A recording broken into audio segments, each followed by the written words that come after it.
잉글랜드 대표팀 주장 해리 케인과 한국 대표팀 주장이자 토트넘 주장 손흥민은 리더십 스타일이 다르다.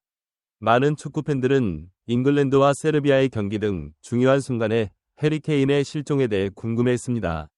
일각에서는 타이틀 측면민으로 불리는 손흥민이 케인의 활약에 부정적인 영향을 미쳤는지 의문을 제기하기도 했다. 현재 잉글랜드 팀에는 대체할 수 있는 품격 있고 기술적으로 뛰어난 선수들이 있지만 케인이 중요한 경기에서 빛을 발하지 못하는 것은 여전히 미스터리로 남아 있습니다. 전문가들은 그 원인이 기술적, 심리적일 수 있다고 지적하며 이 문제를 둘러싼 논란이 계속되고 있다.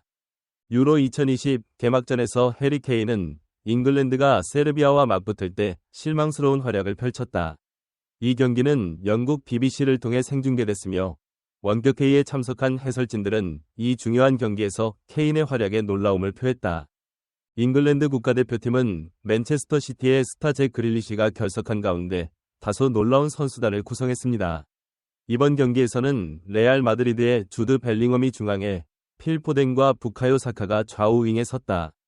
수비에서 데클란 라이스는 아스날과 리버풀의 두 수비수, 즉 벤 화이트와 트렌트 알렉산더 아놀드의 지원을 받아 탄탄한 수비 역할을 수행했습니다. 해리 케인이 이끄는 라이벌 세르비아에 대한 잉글랜드의 지배력에 대한 기대는 기대만큼 충족되지 않았습니다. 세르비아는 경기 초반부터 촘촘한 수비 전략을 펼쳤고 이는 초반부터 긍정적으로 반응했다. 그는 상대의 완고한 수비를 뚫는 데 어려움을 겪었고 경기 중 단 한 골만을 기록했다.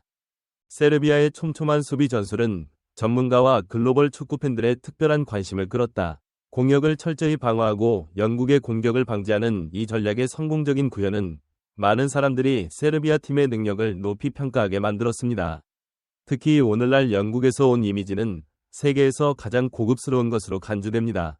세르비아와의 경기에서 잉글랜드 팀이 적용한 수비 전술의 효율성을 목격했고 이는 그들의 공격이 전반전을 어렵게 만들었다. 전반 막판 아스널의 부카요 사카가 오른쪽 측면에서 완벽한 크로스를 올리자 공이 갑자기 세르비아 수비수 앞으로 쏠리며 잉글랜드의 선제골이 터졌다. 그러나 세르비아는 특히 블라호비치와 미트로비치의 탁월함을 앞세워 효과적인 반격 전략으로 신속하게 대응했다. 이에 대응하기 위해 잉글랜드는 카일 워커와 트리피어를 풀백으로 투입했지만 여전히 중원에서 케인과 벨링엄을 제압하는 데 어려움을 겪고 잉글랜드 공격진은 위력을 극대화하지 못했다. 잉글랜드가 세르비아를 압박하려던 후반에도 긴장감은 이어졌다. 그러나 세르비아 수비의 탄탄함과 노련한 역습 전술로 인해 잉글랜드는 상대 수비를 뚫는 데 어려움을 겪었다. 적응하고 기회를 창출하려는 노력에도 불구하고 잉글랜드는 여전히 세르비아의 견고한 수비를 극복하지 못했습니다. 경기가 진행될수록 세르비아의 공격은 더욱 날카로워졌고 잉글랜드는 불안정한 모습을 보이기 시작했다. 그들은 경기의 주도권을 완전히 잃고 수비 전략으로 전환한 것으로 보인다. 1에서 0으로 승리했지만 잉글랜드 대표팀은 여전히 멍하고 혼란스러워 예상했던 결과에 많은 이들이 실망감을 느꼈다. 영국의 주요 스포츠 통신사 스카이 스포츠가 소개한 잉글랜드 슈퍼스타 대표팀은 경기 후 실망감을 감추지 못했다. 이 정도 성적이면 유로 2024 우승도 어려워질 수 있다는 비관적인 전망이 나왔다. 경기가 끝나고 BBC 생방송이 끝난 뒤 스튜디오에 있던 축구 심사위원들은 잉글랜드 국가대표팀의 활약을 신랄하게 비난했다. 특히 가레스 사우스게이트 감독의 전술과 선수 관리에 대한 비판이 쏟아졌다. 심사위원단은 잉글랜드가 자신들이 보유한 세계적 수준의 스쿼드를 활용하지 못하는 데 대한 실망감을 감추지 못했고 잉글랜드 축구가 이를 제대로 인식하지 못하고 있다고 비난했다.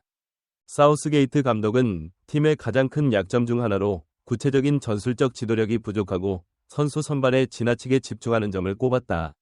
이 과정에서 코치는 팀의 이익을 최적화하고 통제력을 잃지 않기 위해 종종 선수의 위치를 변경합니다.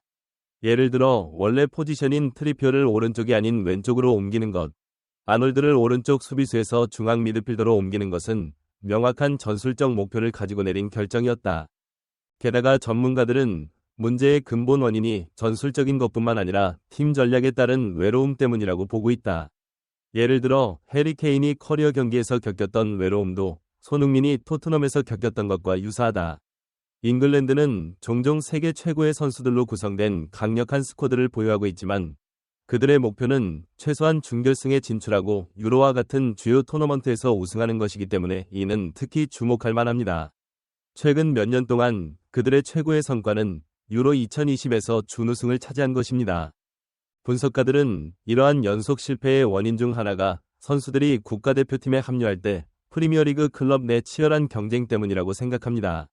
이는 이전에 두 클럽 모두 램파드와 제라드와 같은 세계적 수준의 미드필더를 보유하고 있었음에도 불구하고 국가대표팀의 결속력에 부정적인 영향을 미칠 수 있습니다.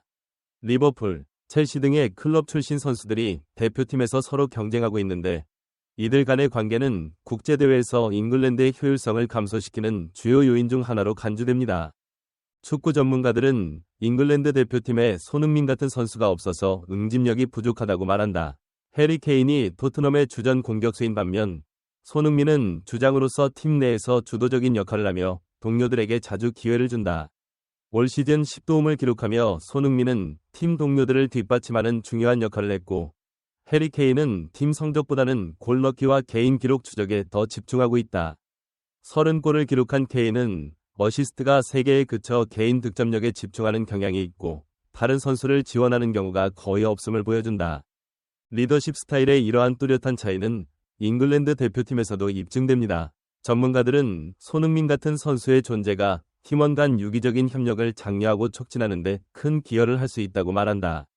그들은 이것이 팀워크와 상호 희생이 개인의 기술적 능력만큼 중요한 국제 토너먼트에서 성공을 거두는 데 필수적이라고 믿습니다. 전문가들의 평가도 손흥민과 같은 리더십이 대표팀 내에서 더욱 강한 팀 정신을 구축할 수 있다는 점을 강조한다. 손흥민과 해리 케인 두 선수 모두 영향력과 설득력을 많은 팬과 전문가들로부터 인정받고 있다.